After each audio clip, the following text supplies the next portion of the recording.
hukumnya sholat kalau saat sholat kita tidak sengaja keluar mani?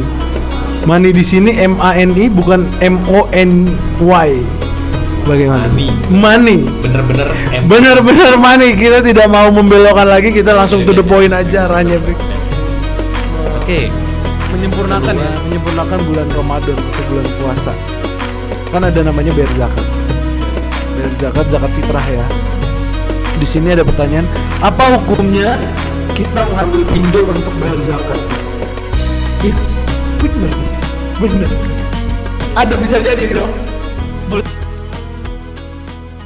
Bismillahirrahmanirrahim. Assalamualaikum warahmatullahi wabarakatuh. Waalaikumsalam warahmatullahi wabarakatuh. Sudah hadir di sela-sela kesibukan. Belum nyala ya?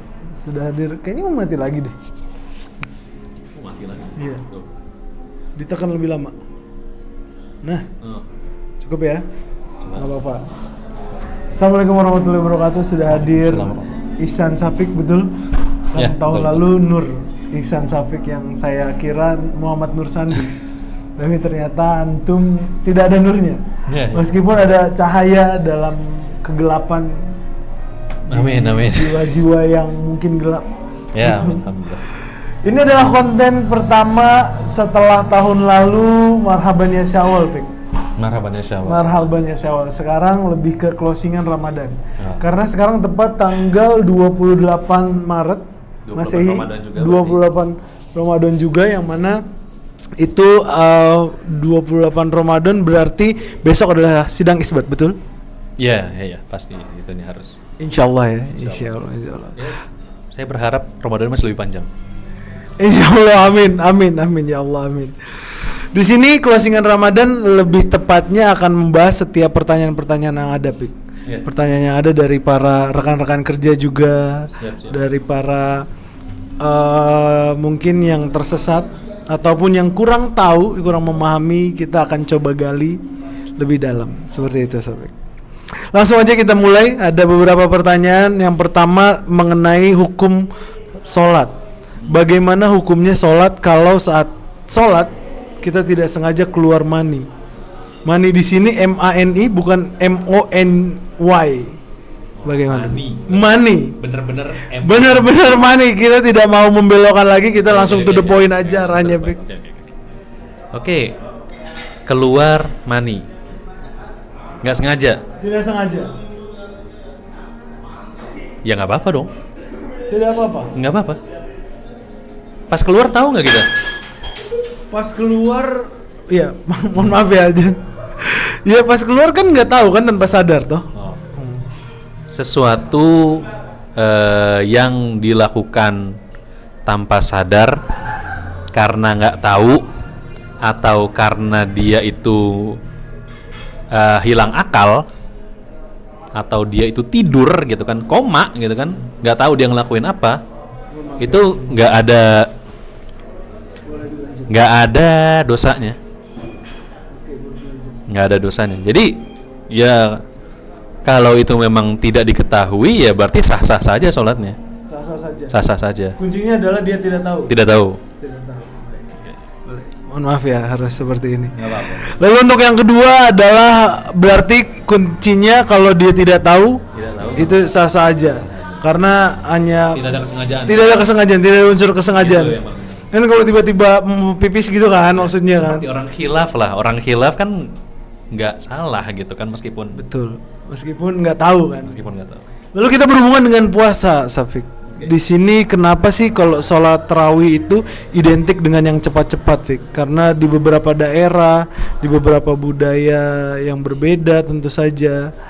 Ada yang 23, ada yang 11, tapi yang 23 terkadang jauh lebih cepat. Itu kenapa, Fik? Silakan. Oke. Kebetulan saya sendiri pernah merasakannya ya, maksudnya sholat tarawih yang 23 dan relatif cepat. Tapi ada juga meskipun gitu yang sholat tarawih tapi lebih lama dari biasanya, ada juga yang seperti itu 23. Tapi jadi kita nggak nyalahin yang 23 ataupun 11, itu kita salahkan, sama-sama tetap ada pendapatnya insya Allah benar juga, itu nggak disalahkan. Tapi yang bermasalah adalah tadi ya, kenapa mereka sholat tarawih dengan cepat-cepat dan buru-buru. Ya emang harus diselidiki dulu sebenarnya awalnya. Mereka itu kenapa melakukan itu? Mungkin mereka taunya dari dulu seperti itu. Nggak ada yang meluruskan. Nggak ada yang meluruskan. Jadi kan mereka nggak tahu. Sholatnya diterima nggak? Enggak. Sholatnya tetap nggak diterima. Tapi kan yang penting sholat, bukan? harus tahu juga cara sholat yang benar. Oke. Jadi ada kesalahan. Jadi mungkin tetap akan dicatat ke niatan sholatnya mungkin akan dicatat, tapi tidak melakukan gitu loh. Karena cara melakukannya salah. Jadi kita itu sebenarnya namanya berislam itu harus belajar juga. Jadi kita tahu cara-caranya seperti apa, yang nggak boleh apa, yang boleh apa dalam segala hal gitu kan, termasuk sholat tarawih. Sholat itu kata Rasul itu disuruh ketika ruku dengan sampai posisi yang sempurna, ketika sujud yang sempurna, ketika berdiri tegakkan gitu kan, benar-benar tegak gitu kan. Yang saya lihat kalau misalnya dari rekaman-rekaman yang ada, ketika orang seperti itu jangankan kita dengernya gitu kan, rukunya aja balapan sama imamnya. Ada yang mau ruku duluan, ada yang mau sujud duluan, imamnya belum sepadahal. Ya, dan yang paling penting adalah ketika kita sholat kita berkomunikasi dengan Allah. Betul. Coba misalnya saya berkomunikasi dengan Anda gitu kan, tapi ngomong begini terus begini ada cepet gitu kan. Tidak ada. Kira-kira antum bakal paham nggak saya ngomong apa? Sopan nggak ngomong kayak gitu? Misalnya saya ngomong presiden gitu kan, kan kita harus hormat dengan pemimpin kita gitu kan. Tapi ngomongnya cepet-cepet kayak gitu kan nggak sopan. Ini ngomongnya sama Allah, Sang Pencipta, harus lebih sopan lagi. Ya, jadi kalau menurut saya bukan dilambat-lambatin, tapi yang normal-normal saja. Ya. Baik. Terima kasih untuk jawabannya. Semoga keresahan rekan kerja kita, sebut aja rekan kerja ya, atau jamaah juga nggak apa-apa. Boleh. Lebih prefer mana? Teman-teman. Rekan kerja aja kalau gitu. Cukup sulit kayaknya menjawab. Lalu di sini masih berkaitan dengan rukun Islam ataupun menyempurnakan bulan Ramadan atau bulan puasa. Kan ada namanya bayar zakat. Bayar zakat fitrah ya. Di sini ada pertanyaan, apa hukumnya kita mengambil pinjol untuk bayar zakat, Fik? Iya, bener dong. Bener kan? Ya. Ada bisa jadi dong. Boleh dijawab silakan. Bisa jadi ya. Namanya bisa kejadian ya, jadi bisa aja gitu kan, bisa dilakukan. Kalau yang nggak bisa jadi itu adalah buah jeruk tumbuh di pohon apel, nggak bisa. Nggak bisa jadi, nggak bisa. Ya berarti pinjol, menggunakan uang pinjol untuk bayar zakat. Bisa jadi. Kenapa harus pakai pinjol? Berarti dia nggak punya duit. Orang yang nggak punya duit dia nerima zakat, bukan bayar zakat. Tapi nggak cukup duitnya untuk bayar zakat gitu loh. Kalau dia nggak mampu bayar zakat, berarti dia nggak wajib bayar zakat. Ngapain zakat? Zakat itu kan wajib. Zakat itu wajib ya. Jadi Anda yang bertanya. Pertanyaannya aneh nih. Orang yang wajib zakat adalah orang yang mampu. Nah, tapi kan di sini untuk menyempurnakan ibadahnya dia, ibadah puasanya. Oh, gue nggak ada nih. Ya udah gue pakai pinjol dulu deh untuk gue bayar zakat. Tetap. Itu dia yang harus menerima zakat, bukan orang yang akan mengeluarkan zakat. Tapi kan dia sudah berani untuk mengambil pinjaman online, nggak ada masalah. Gimana? Salah, dia nggak wajib. Dia nggak wajib zakat. Kenapa malah berusaha bayar zakat dengan cara berhutang? Tidak bisa. Nggak perlu. Kalau Anda sampai nggak bisa bayar zakat mungkin zakat fitrah ya. Kalau zakat fitrah itu kan yang udah laks itu, kalau misalnya 50.000 gitu kan. 50.000 tuh udah nasi apa 50.000 ya? Udah lumayan gitu, udah bagus gitu kan. Itu artinya Anda nggak bisa untuk bayar itu, Anda harus nerima. Jangan nerima zakatnya. Jangan malah ngeluarin. Anda itu harus nerima itu. Jangan malah. Namanya kan nggak tahu. Ya nggak tahu. Bagus, alhamdulillah nanya ya. Alhamdulillah. Bagus tanya. Terima kasih. Terima kasih pertanyaannya. Oke, lalu untuk selanjutnya, apa hukumnya bangunin orang sahur tapi terlalu berisik? Pik? Ada yang bangun mungkin berlebihan, itu gimana hukumnya, Pik? Silakan.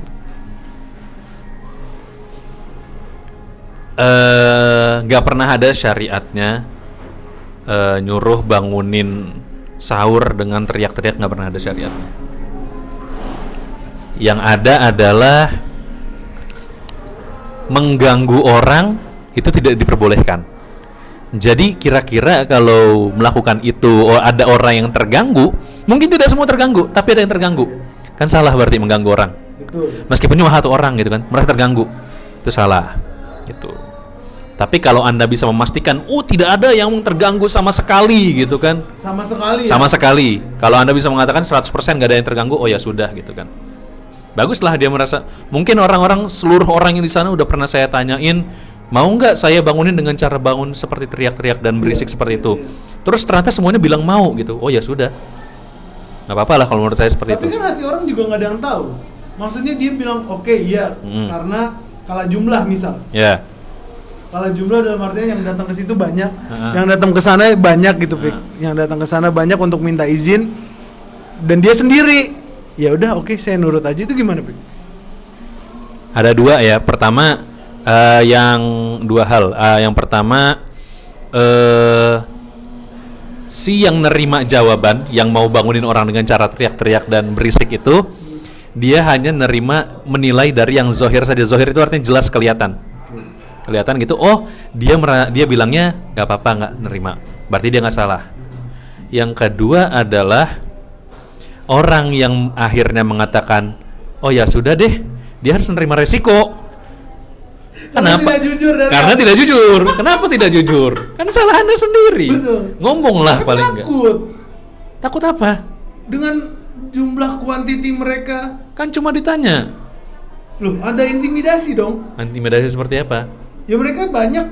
Gini. Kecuali kalau kita yang soal hanya satu orang, satu lawan satu gitu misalnya. Ya. Nah tapi mereka banyak, Pik. Gimana? Oke. Menyuarakan pendapat cukup gitu kan. Ya. Saya merasa terganggu kalau begitu. Ya. Oh nggak bisa dong gini. Oh ya sudah kalau gitu saya ikut. Kan bisa seperti itu. Tapi tapi yang si orang itu, si orang yang mau berisik atau yang mau nerima? Yang mau berisik itu berarti kan denger bahwa dia awalnya itu dia nggak suka diperlakukan seperti itu.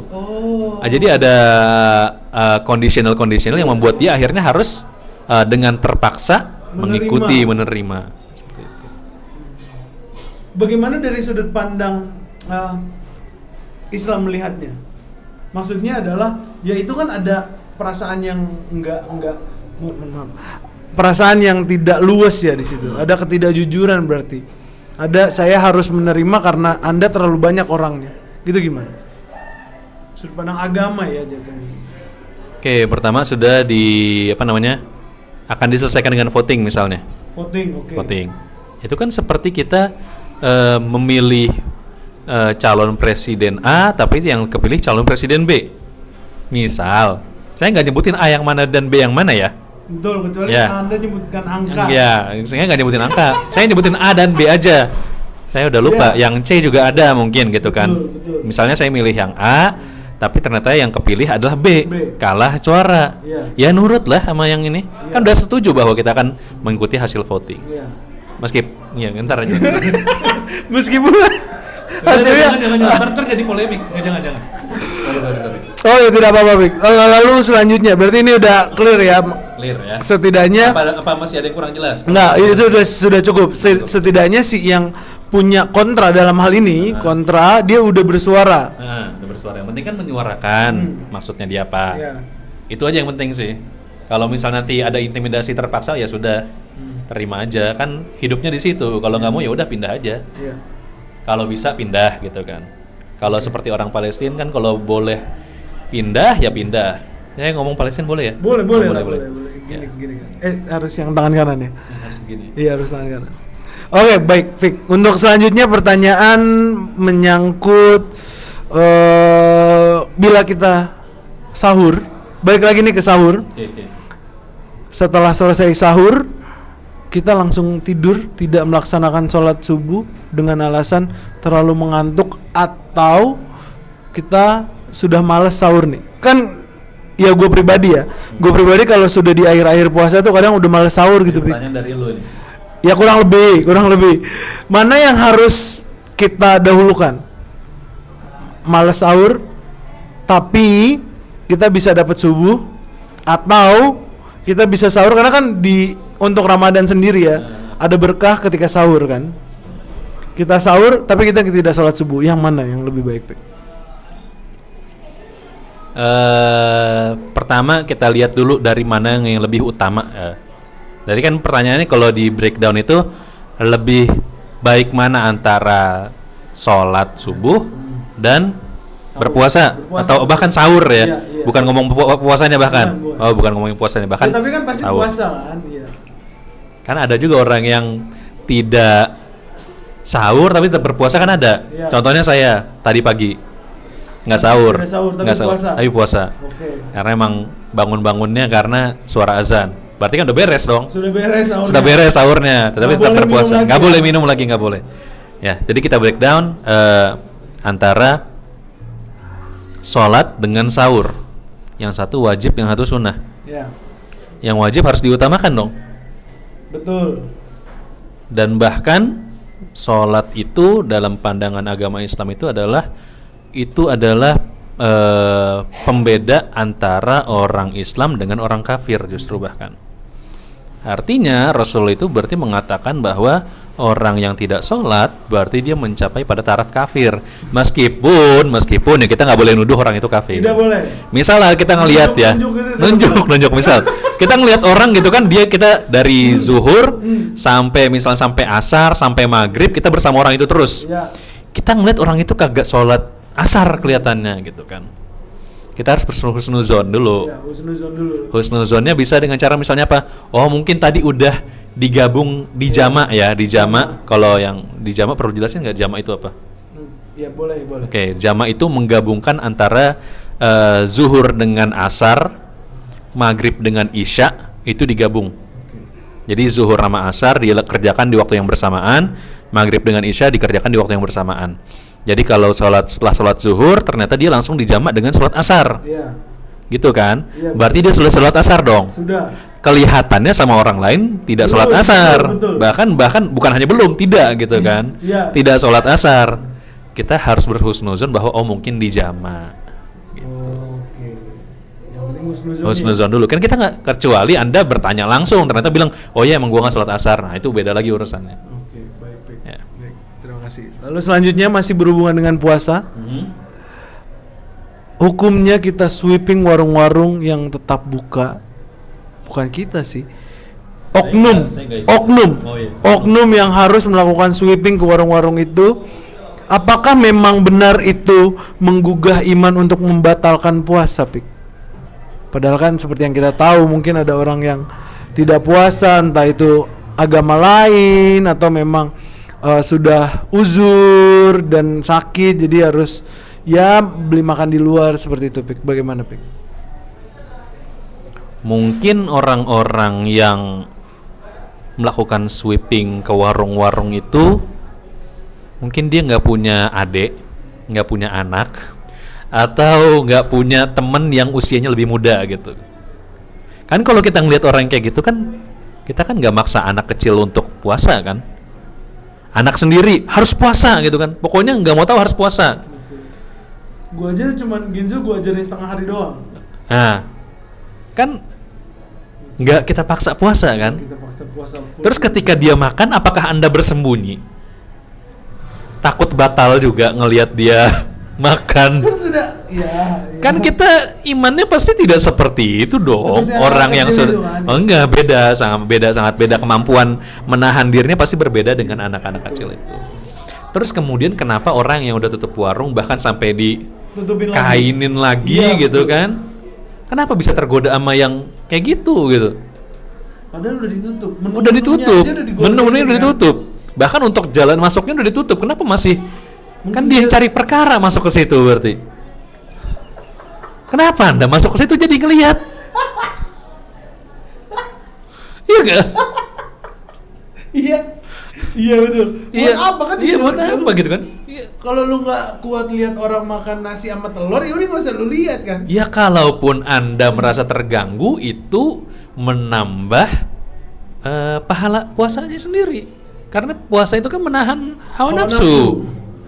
Ketika kita melihat sesuatu yang menggoyahkan iman kita tapi kita tetap bertahan, itu bagus. Malah nambah justru. Berterima kasih lah sama yang buka-buka itu kalau gitu. Harusnya datang bilang terima kasih ya gitu daripada suruh tutup. Oke. Iya kan menahan hawa nafsu. Ya. Berarti ketika saya ada dalam lingkungan yang mana mereka zaman sekarang nyebutnya mokel.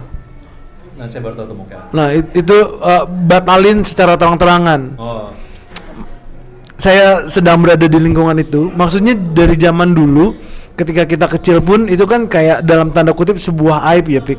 Itu sebuah aib, gue buat batal aja. Ih, batal kita bahkan diceng-cengin gitu loh. Malu lu segala macem. Ya, meskipun kadang kalau ke kumur juga kita telan. Waktu kecil gua pribadi pernah. Jadi rasanya tuh nyaman, menyegarkan gitu. Nah, kenapa menurut lu atau dalam sudut pandang agama, kenapa sekarang trennya berubah? Jadi kayak lazim gitu, Pik, untuk orang batal ketika puasa dan secara terang-terangan itu tadi. Mungkin kita itu udah lagu lama lah ya, seharusnya nggak diputar lagi di 2025 yang mana ada sweeping tempat makan gitu. Udah nggak ada kan? Masih ada yang seperti itu. Nah, untuk yang sekarang trennya adalah lu dengan bangga dan begitu bangga batalin puasa di lingkungan orang yang puasa juga. Itu gimana, Pik? Pertama, kenapa dia batalin puasa? Dia pengen makan aja. Pengen makan aja. Iya, pengen minum aja. Oke, maksudnya dia batalin puasa benar-benar karena itu aja. Iya, nggak ada alasan lain. Kan kalau mungkin Nggak ada alasan untuk mengganggu orang yang mengganggu orang. Oh, gue pengen bikin orang itu tergoda, gue minum di depan dia gitu, misalnya seperti itu, gitu kan? Nggak ada. Tidak ada tendensi yang seperti itu. Tidak ada tendensi yang seperti itu, hanya murni ya udah gue mau batalin aja. Yep. Pun ketika kaum Hawa ya, perempuan ya, kita kan nggak tahu dia dapat atau enggak gitu. Dia pun nggak dapat tapi tetap membatalin kayak gitu contohnya, Pik. Itu gimana? Tren menurut pendapat lu ya, menurut sudut pandang lu itu seperti apa? Kenapa tren yang sekarang ini sangat... Berarti dia bukan terang-terangan membatalkan gitu dong, tapi emang dia nggak puasa aja. Emang nggak puasa aja sih. Emang nggak puasa aja kan? Iya, emang nggak mau puasa kan lebih tepatnya. Nggak boleh puasa kan, tadi katanya uzur. Kalau enggak, seumuran kita gitu loh. Laki-laki perempuan? Laki-laki dan perempuan. Laki-laki. Yang kita, kalau perempuan mungkin ada uzur ya, dan dia nggak mungkin bilang, gue lagi ini ya, gue lagi uzur ya, jadi gue makan ya, gitu kan. Ya ini kan laki-laki kan? Ya laki-laki. Kalau laki-laki lah, kita bahas yang laki-laki aja. Iya, kenapa? Coba dilihat dia masuk uzur nggak? Pertama, lagi safar apa enggak? Safar itu apa? Safar buat itu yang nggak tahu. Safar itu berarti dia dalam perjalanan jauh. Oke. Safar nggak? Depok ke Selipi safar nggak kira-kira? Tergantung, dia udah biasa belum dengan tentu sudah biasa. Sudah biasa, berarti sudah tidak termasuk.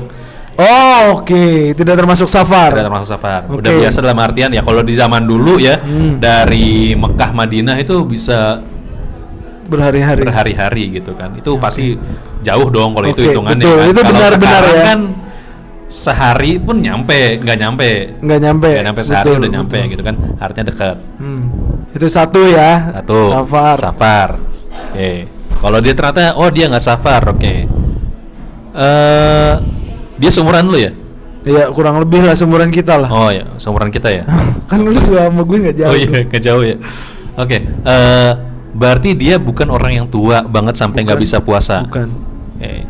Berarti syarat yang harus kita lihat adalah dia sakit gak? Tidak. Tahu dari mana nggak sakit? Wow. Nggak tahu juga sih. Nggak tahu juga ya. Jadi kalau kita sebagai orang yang berpuasa ngelihat ada orang yang lagi ngelihat dia itu, dia makan dengan kayak gitu, mungkin lagi sakit. Kembali ke tadi, berhusnuzon dulu. Kasih alasan dulu. Sampai kita kalau berani tanyain kenapa nggak puasa. Kalau ternyata dia tidak ada uzur sama sekali, oh berarti dia cuma imannya yang lemah saja. Imannya yang lemah. Tidak membatalkan keislamannya, tidak. Oke. Karena yang hanya membatalkan keislaman adalah melanggar syahadat dan tidak sholat 5 waktu. Hanya itu yang Sholat 3 waktu nggak apa-apa berarti. kalau di jamaah. Soalnya beneran ada loh yang sholat cuma 3 waktu doang. Ada loh ajaran yang kayak gitu. Ada Islam yang kayak gitu. Nggak usah disebut yang bagian yang Nggak usah disebut. Nggak usah terlalu sensitif. Tapi ada. Pasti ada ya. Tapi kan sebenarnya kan 5 dong. Betul 5 harusnya. Kecuali dia ikut Isra Mi'raj sama Nabi, habis itu dia minta keringanan sama Allah lagi waktu itu. Oh iya benar. Waktu itu kan dari 50 Dari kan? 50 dari 50 turun turun jadi 5. Mungkin kalau dia ikut Isra Mi'raj, enggak mungkin sih. Enggak mungkin sih. Oke, baik. Kita rangkumlah ngomongan soal puasa ini. Menuju ke Syawal. Oke.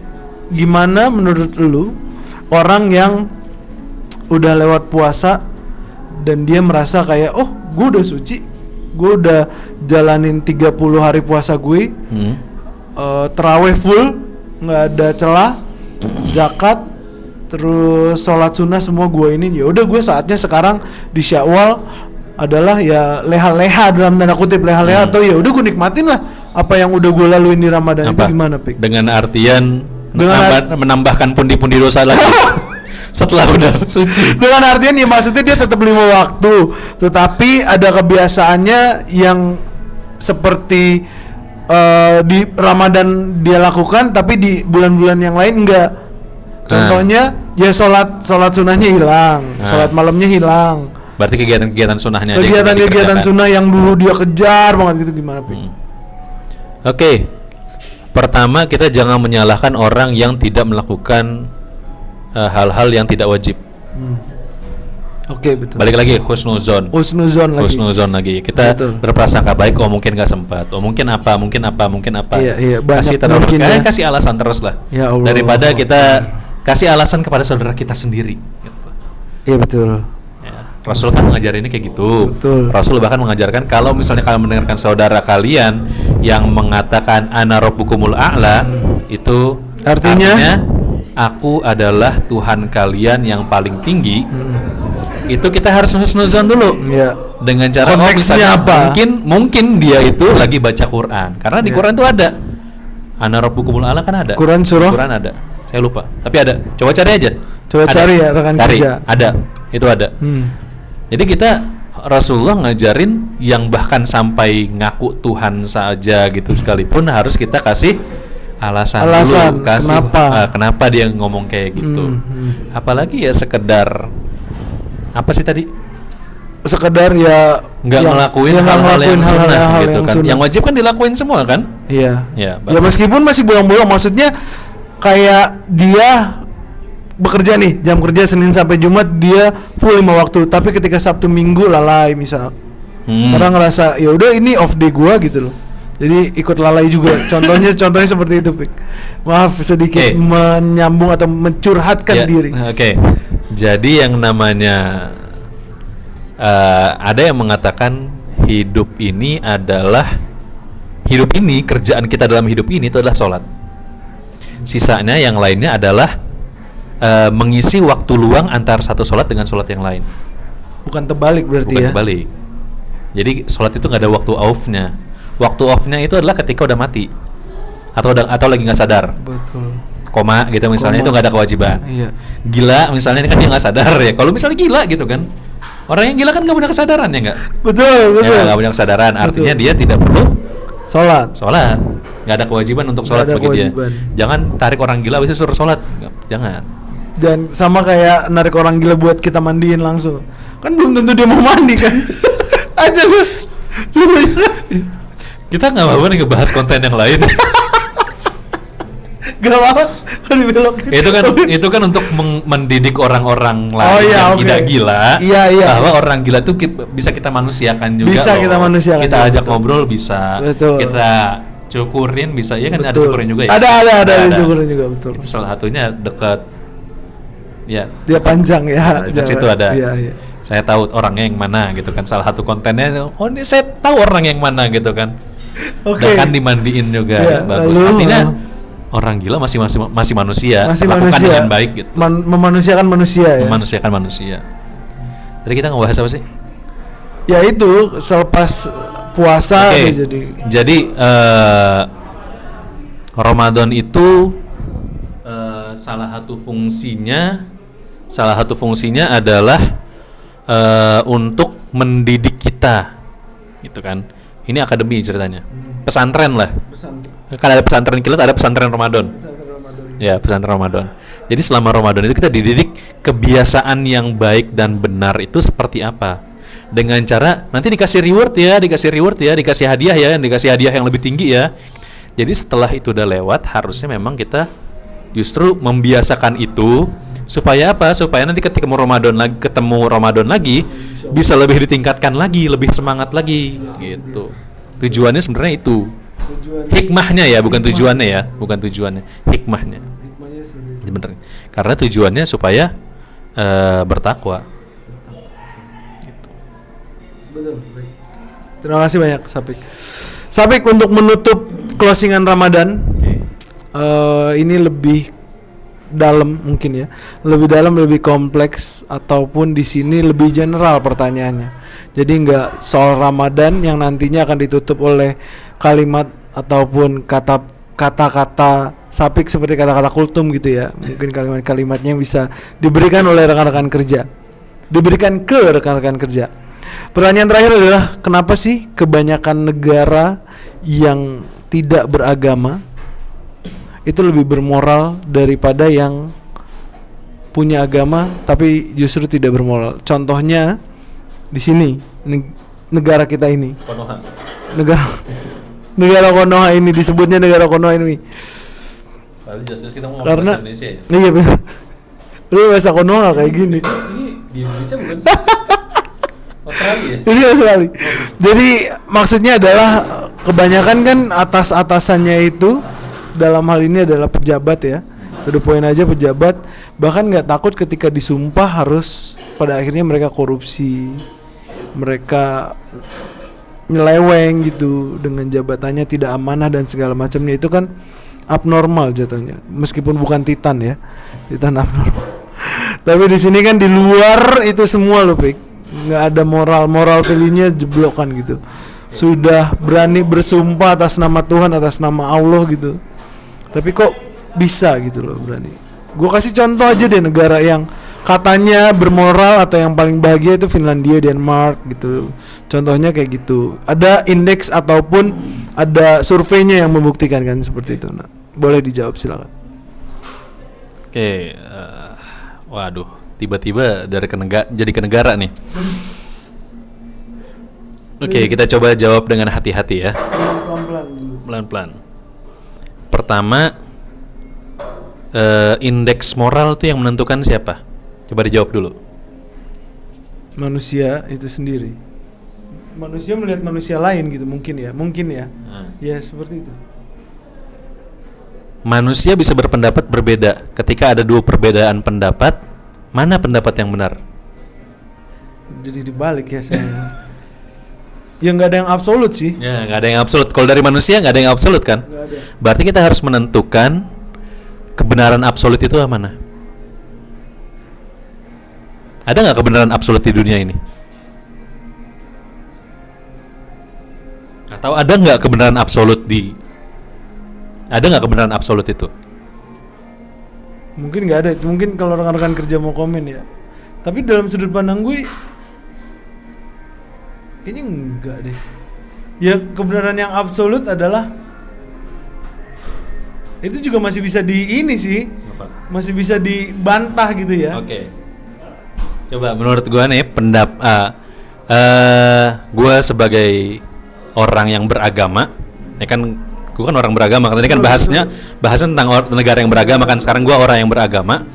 Bagi gue sebagai orang yang beragama, kebenaran absolut itu datang dari suatu entitas yang ngasih tahu ke kita bahwa ini loh kebenaran absolut. Dari siapa? dari entitas yang menciptakan kita. Jadi misal gue punya kertas ya, misalnya gue punya kertas nih. Oke, gue punya kertas. Kertas itu cara gunainnya ditulis. Itu yang benar. Bener kan? Tanya benar. Kan yang nyiptain kertas gue ceritanya. Yang kertas gue. Iya, Kan? Harusnya ditulis. Iya, gue bikin origami. Ada aturan-aturan yang lain ya. Kan belum selesai, bukan hanya menulis ya. Tadi kan baru menulis. Menulis bisa buat bikin origami ya. Ceritanya cuma 2 itulah bagi gua. Selain daripada itu, gua sebagai pencipta kertas itu salah berarti cara gunain. Boleh nggak gua ngomong kayak gitu sebagai penciptanya? HP yang gampang nih, HP nih. HP. Ada buku panduannya kan? Iya betul. Ada buku panduannya. Ada nggak di buku panduan itu yang mengatakan di HP itu silahkan dibanting-banting aja atau dipalu-palu aja? Nggak ada kan? Nggak ada. Terus kalau ada orang yang ngelakuin itu Salah apa benar? salah apa benar? Mengikuti panduan nggak? Enggak Enggak dong. Enggak. Oke, berarti gue sebagai pencipta HP lebih tahu gimana cara memberlakukan HP, menggunakan HP ini. Gimana caranya supaya menggunakan HP itu dengan benar. Oke, dalam hidup ini ada beberapa agama yang mengatakan cara hidup itu seperti ini. Dan bahkan ada orang yang nggak beragama gitu kan. Orang yang nggak beragama itu berarti dia nggak punya kebenaran absolut apa-apa. Karena itu pendapat manusia. Tadi kan pendapat manusia kan nggak ada yang absolut kan? Nggak ada yang absolut. Itu kita premis kita. Fakta pun sama. Fakta sekalipun gitu kan, kalau itu datang dari manusia masih kita bisa pertanyakan. Ya kan, masih bisa. Berarti kalau datangnya dari manusia sebagai orang yang selalu bisa salah, itu nggak ada yang absolut, nggak ada belum tentu benar semua. Tapi kita orang yang beragama mengatakan ada pencipta kita. Itu ngasih buku panduan dan itu kebenaran absolut. Kenapa nggak diikutin? Pertanyaannya mungkin yang muncul adalah dari mana kita tahu itu bahwa buku itu benar? Uji, baca, cari tahu ini isinya apa, uji, tantang. Mau dibenturin berarti? Tantang, bener apa enggak nih yang ada tertulis di situ? Dibuktikan ya. Buktikan dia nulisnya A, bener nggak A? Kalau yang A kita jalanin jadinya apa? Jadi bener apa enggak? Hikmahnya apa di belakang itu? Ya cari tahu seperti itu. Kalau ternyata ada satu buku yang dia itu ternyata bener semua isinya, berarti itu kebenaran yang absolut dong. Kalau ada ya. Kalau ada. Dan masing-masing orang yang punya agama pasti mengatakan bahwa bukunya dia yang benar. Bagi orang yang bagi orang yang mau cek, ya cek aja semua bukunya berarti. Semua buku panduan yang ada kan bisa diakses kan? Ada nggak buku buku ensiklopedia gitu? Bukan, maksudnya buku kitab sucinya mereka gitu. Ada nggak yang tersegel dari orang lain? Misal kalau dalam Islam itu Quran, boleh nggak orang yang bukan Islam beli Quran? Boleh kan? Nggak ada yang larang kan? Karena Quran itu, kalau dalam Islam ya, Quran itu buat seluruh manusia, bukan cuma buat orang Islam aja. Justru orang yang bukan Islam justru nih baca Qurannya, coba dibuktikan. Justru agama Islam itu kan pertama kali datang kepada orang-orang yang bukan Islam. Sahabat-sahabat Nabi yang paling pertama awalnya bukan Islam kan? Tapi habis itu diperkenalkan Quran, diperkenalkan Islam, jadi Islam. Jadi bukan buat orang Islam sebenarnya. Bukan hanya untuk orang Islam ya, bukan hanya untuk orang Islam, tapi buat seluruh orang. Nggak, kalau gue nggak mau ngomong soal yang agama lain ya, gue takut salah melangkahi gitu kan. Nggak tahu kalau yang di agama lain itu, misalnya Alkitab itu berarti Gue nggak tahu itu apakah buat seluruh manusia atau buat golongan-golongan tertentu aja, nggak tahu. Karena gue sendiri secara pribadi belum ngecek isinya. Tapi kalau Quran gue udah cek, itu kebanyakan lebih banyak ngomongin ya ayyuhan nas, wahai manusia, wahai orang-orang gitu kan, daripada ya ayyuhalladzina amanu, daripada orang-orang yang beriman.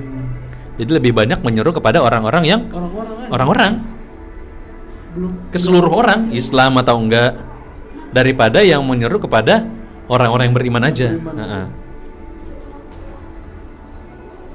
Ya jadi kalau gua secara pribadi, kebenaran absolut itu ada di Quran. Sebagai orang Islam harus seperti itu kan. Mungkin orang Kristen bisa bilang kebenaran absolut adalah Alkitab, Injil gitu kan. Nah pertanyaannya balik lagi ke yang tadi, kenapa tadi apa namanya?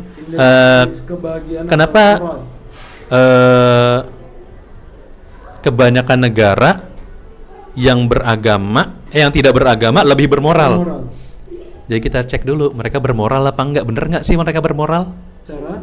Dengan cara cek, tentukan dulu mana kebenaran absolut yang bermoral itu apa. Nolongin nenek-nenek nyebrang, moral nggak? Bermoral dong, dalam ajaran Islam ya. Iya. Tapi kalau misalnya gini, ini contoh ekstrim ya. Misal di sebuah negara ditentukan bahwa kakak adik boleh melakukan hubungan biologis. Misal itu ada di sebuah negara yang tidak beragama, dibilang itu boleh. Bermoral nggak? Enggak. Tahu dari mana lu nggak bermoral? Kan sudah ada.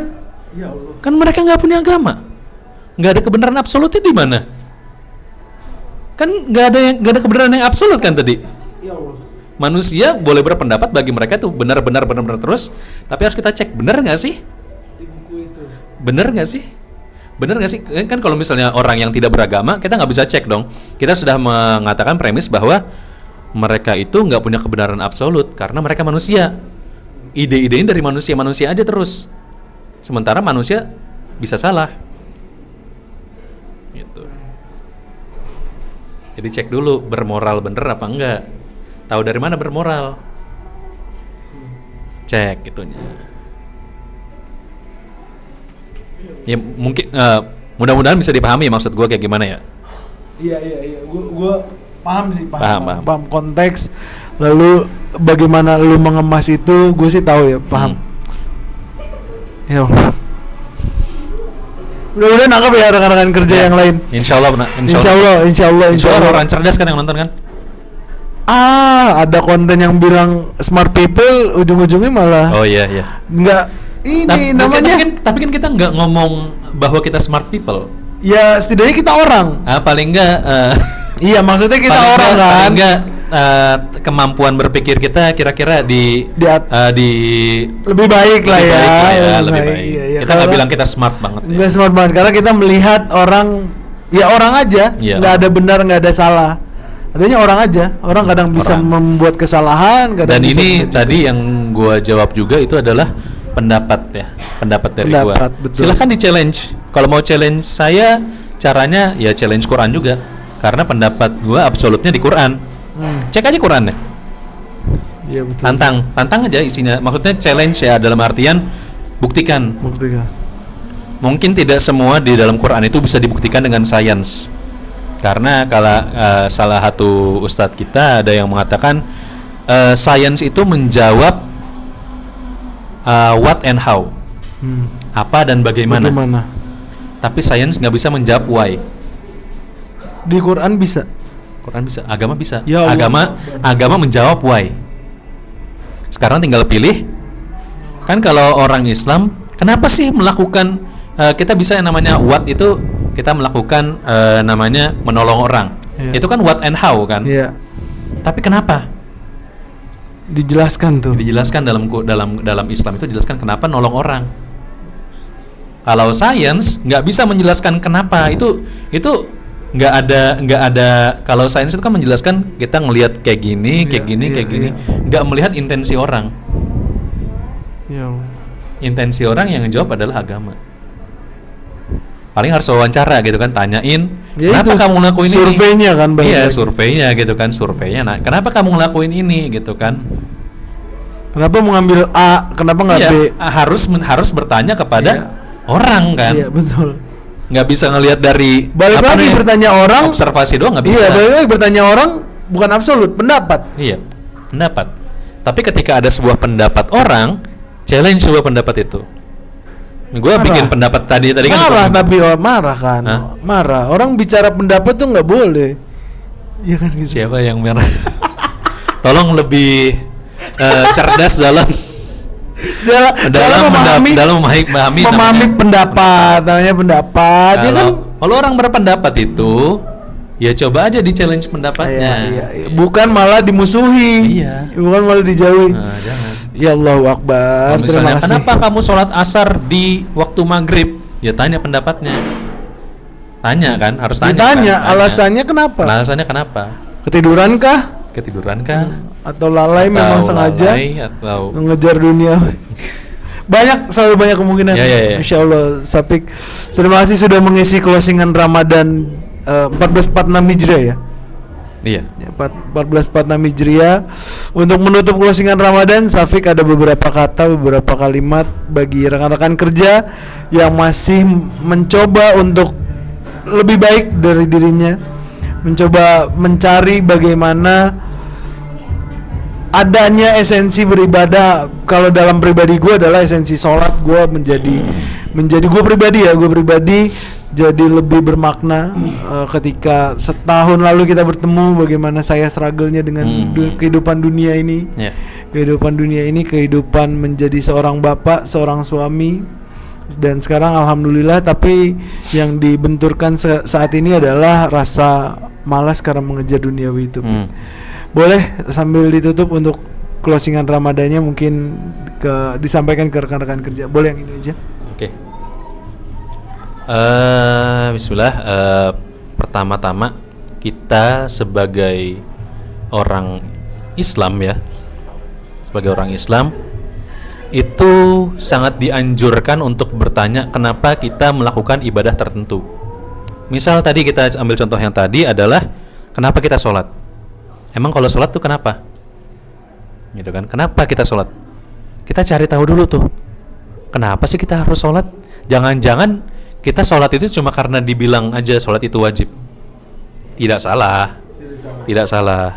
Tapi kalau kita tahu kenapa kita sholat, itu kita akan berarti, oh kalau saya sholat saya dapat ini.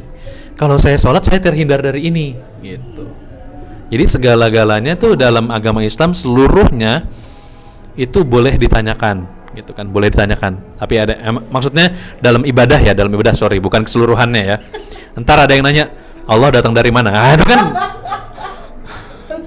ya, itu pertanyaan yang tidak bisa dijawab gitu kan. Tidak bisa dijawab.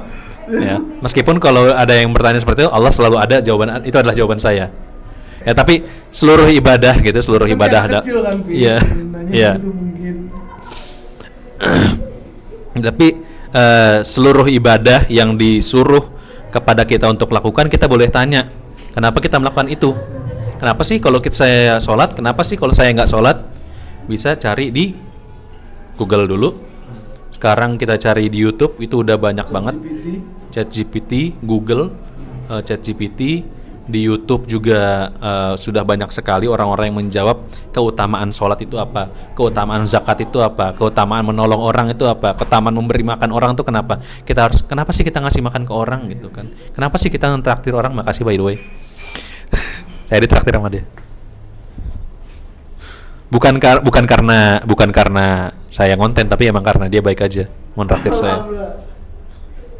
Ya, itu ada keutamaannya juga, mentraktir orang tuh kenapa gitu kan. Kalau kita tahu kenapa mentraktir orang itu, Anda dapat apa kalau mentraktir orang, itu Anda pasti akan lebih semangat mentraktir orang. Energi yang kita dapat dari situ, orang yang ngetraktir, misalnya saya menggunakan energi itu untuk melakukan kebaikan. Orang yang yang ngasih itu berarti dia dapat pahalanya juga. Ya karena saya dikasih energi itu, saya jadi bisa melakukan kebaikan kan, misalnya seperti itu. Berarti dia ada andil, dapat pahala juga berarti. Ada itu. Ada. Ya kalau Anda melakukan berandil dalam suatu kebaikan, ada pahalanya juga di situ. Kita ngasih Quran ke orang. Nih Quran silakan dibaca. Setiap huruf yang dibaca sama dia ada andil dari kita. Dapat pahalanya juga kita. Misalnya Qurannya dihafal. Ya, Qurannya dihafal. Setiap hafalan yang dia sudah hafal itu ada juga pahalanya ke kita. Dia melafalkan hafalannya dia itu karena dengan bantuan Quran yang kita kasih. Quran paling 50.000, 100.000 udah bagus. Gitu kan. Saya ngasih 100.000 jadi hafalan, terus dia ngajarin misalnya ke anaknya gitu kan. Ayo hafalin surat Al-Ikhlas misalnya. Anaknya itu jadi hafal karena bantuan Quran yang kita kasih ke bapaknya. Dapat pahala lagi. Nanti si anaknya itu ngajarin ke temennya atau ngajarin ke anak berikutnya lagi, dapat pahalanya lagi. Terus begitu terus. Jadi yang paling emang yang sebenarnya yang salah satu investasi cerdas adalah ngasih sesuatu ke orang untuk kebaikan. Misal, ada lagi, mengislamkan seseorang.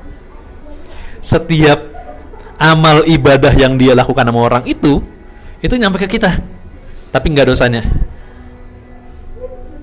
Misal Anda berhasil mengislamkan teman Anda, terus teman Anda misal punya teman yang bukan orang Islam kan? Punya dong, misalnya ya. Satu-satunya nih harus kita gunakan. Yang ada chance back ini. Aduh, ntar orangnya denger gimana? Gak apa-apa ya. Gak apa-apa ya. Misal berhasil Anda islamkan gitu kan, segala kebaikan yang dia lakukan pahalanya antum dapat juga, kita dapat juga. Orang yang ikut andil dalam mengislamkan orang tersebut. Kenapa Abu Bakar itu sahabat yang paling mulia? Salah satu insight yang logika yang bisa kita lakukan adalah akan ada 10 orang yang dijamin masuk surga ya sama Rasul, para sahabat itu. Para sahabat ya. Nah, itu kalau nggak salah beberapa orang di antaranya itu diislamkan oleh Abu Bakar, Utsman bin Affan, salah satunya gitu Ali kan. bin Abi Thalib? Hah? Ali bin enggak. Ali bin Abi Thalib enggak, sama Rasul itu mah. Oh, itu sama Rasul. Sama Rasul. Jadi ada beberapa gitu kan dari sahabat yang dimasuk surga itu diislamkan oleh Abu Bakar. Artinya Abu Bakar panen pahalanya Utsman bin Affan. Utsman bin Affan yang sedekahnya sampai nggak masuk akal gitu kan. Abu Bakar dapat pahalanya semua tuh. Dengan hanya mengajak kepada masuk Islam, terus dia masuk Islam. Itu kan konteksnya hanya ya, Bek. Ini tanda kutip hanya. Artinya sesuatu yang mudah gitu kan. Ngajak doang. Kan kita juga tugasnya itu adalah mengajak dan mengingatkan. Gitu. Urusan dia mau atau tidak, melakukannya atau tidak itu udah bukan urusan kita. Itu urusan dia sama Allah aja. Jadi contohnya saya mengajak silaturahmi, terus mereka nggak pada bisa, itu sudah mengajak dong. Sudah ngajak. Tapi kan orang yang silaturahmi itu kan mungkin yang ajakan silaturahmi mungkin ada kesibukan. Oh iya betul husnuzon kan. Ya, husnuzon terus aja nggak apa-apa. Enak kalau hidup kalau digunakan husnuzon terus menerus tuh enak hidupnya, lebih anteng, nggak sibuk nyari kesalahan orang. Betul. Mungkin ya pemerintah di Konoha. Hiruzen. Kan Hiruzen kan banyak yang ketiga. Sarutobi dong. Sarutobi Hiruzen. Namanya Hiruzen ya. Oh, Hiruzen Sarutobi ya. Sarutobi Hiruzen ya. Hiruzen itu kan banyak yang mengatakan dia korup segala. Oh iya. Kan? Karena tidak amanah dengan Hokage 4 ya. Iya. Uangnya bapak ibunya Naruto kemana itu? Dia cuma makan ramen doang. Hidupnya Naruto melarat sekali gitu kan. Iya. Kan banyak yang begitu. Kita pikir kita nggak pernah nanya Hiruzen. Iya, kenapa dia melakukan itu? Jadi kita harus berbuat baik. Oh mungkin sebenarnya uangnya sudah dihabiskan untuk negara. Maksudnya untuk emang sama pengembangan Konohanya untuk itu. sama si Hiruzen. bukan Hokage keempat. Oh, kaki keempat, oke. Mungkin uangnya sudah dihabiskan untuk itu sebelum akhirnya mati. Oh, oke. Karena nanti kan ada misi yang lain. Oh, nanti ada misi yang lain terdapat kasih uang lagi buat Naruto. Iya, betul. Tuh. Mungkin emang udah gak ada uangnya. Mungkin ya, mungkin. Mungkin kan kemungkinan kan, Bos. Kita berusaha Betul, husnuzon. Ya. Jadi kalau bisa kepada pemerintah Konoha berikutnya kita juga Naruto kan jadi pemerintah juga kan. Naruto kalau kayak gitu juga. Habis itu sebelumnya Kakashi gitu kan. Kita berhusnuzon juga sama mereka. Iya, Kakashi kan katanya nggak ada kerjaannya kan. Ya. Biasa aja gitu. Sampai dia mengundurkan diri kan. Ya. Kita berhusnuzon aja. Husnuzon. Nggak ada yang tahu kan. Padahal kan karena Mangenkyo-nya udah hilang kan. Boleh dilanjutkan Pik mungkin sebagai closingan. Apa? Ya closingan Ramadannya pesannya seperti apa, lebih spesifik mungkin. Oh iya, kalau gitu jangan lupa ya nanti kalau misalnya kita udah masuk bulan Syawal untuk puasa 6 hari bulan Syawal. Ya puasa 6 hari di bulan Syawal. 6 hari. 6 hari. Setara dengan Tapi jangan berpuasa di Idul Fitri. tasyrik ya. Nggak ada tasyrik di Idul Fitri. Idul Fitri nggak ada. Nggak ada. Jadi dilarang berpuasanya itu cuma ada 5 hari orang Islam itu. Apa aja? Yang haram puasa Iya, di 5 hari itu boleh ya. diingatkan Idul kembali. Fitri, kemudian Idul Adha, kemudian 3 hari tasyrik setelah Idul Adha. Itu haram, nggak boleh puasa. Nggak boleh puasa Itu tuh. nggak boleh puasa. Memang itu waktunya kita melakukan hari raya. Jadi setelah hari H+1 ya, itu udah boleh apa namanya? Oh, H+1 udah boleh H+1 Syawal. Udah boleh Syawal. Oke. Di hari H nggak boleh. Setara dengan Hah? kalau kita ngambil Oh ya, 6 hari kalau kita melakukan itu ya, karena tadi why-nya, kenapa sih kita ngelakuin Iya, why. berpuasa 6 hari di bulan Syawal? Emang kita dapat apa? Rasul bilang barang siapa berpuasa sebulan penuh di bulan Ramadan dan kemudian ditambahkan 6 hari bulan 6 hari. Syawal, seolah-olah dia berpuasa setahun penuh. setahun penuh. Dan itu ada logikanya kalau mau dilogikain. Apa? Jadi ada namanya Allah itu melipat gandakan apa namanya perbuatan baik seorang hamba itu minimal 10 kali lipat. Minimal. Kalau dilakukan dengan benar ya, minimal 10 kali lipat. Jadi misal berpuasa 1 bulan penuh, itu berarti seolah-olah berpuasa di 10 bulan dong. 10 bulan. Nah, kemudian yang 6 hari dikali 10 juga berapa? 60. 60. Dibagi 2? 12. Dibagi 2 dong. Dibagi 2 3 Iya. dibagi 30 ya, sorry. 60. Dibagi 30. Sorry, saya yang salah. Jadi 60 hari dibagi 2 dibagi 30 Dibagi ada 2 30, bulan. dua berarti bulan, kan? iya. Ada 2 bulan. Berarti 10 sama 2 bulan.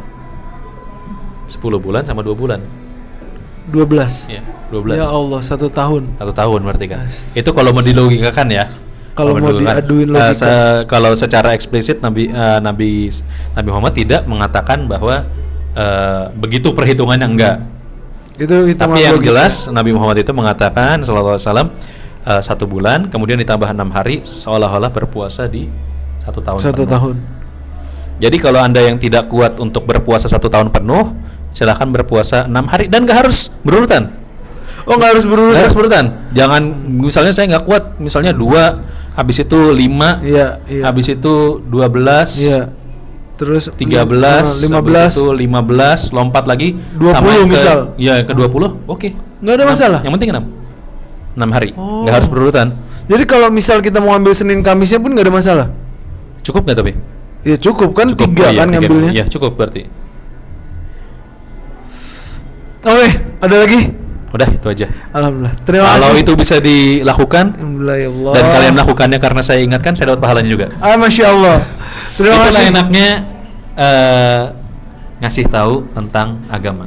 Itu dia. Sambil berkonten sambil belajar. Betul.